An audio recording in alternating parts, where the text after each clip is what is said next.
On the other side of the coin, the Tejanos and ethnic Mexicans of the Southwest did not embrace the banjo or the mandolin or most instruments from the Anglo-African musical genres.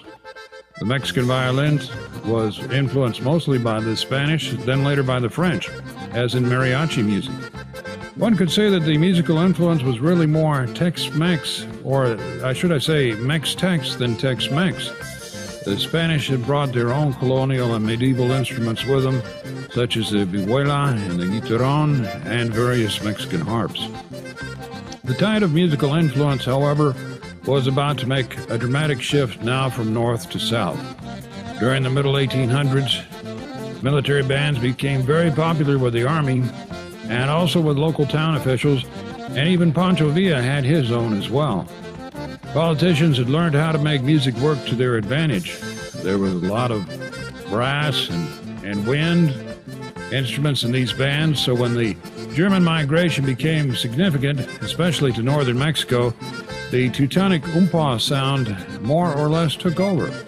Here we have the roots of modern-day banda music in Mexico, which is, to borrow a phrase, like a German umpa band gone wild, which is also how much of norteño or conjunto music could be described as well. Traditional music, many ways strictly formatted, but paradoxically with no holds barred, romping and stomping.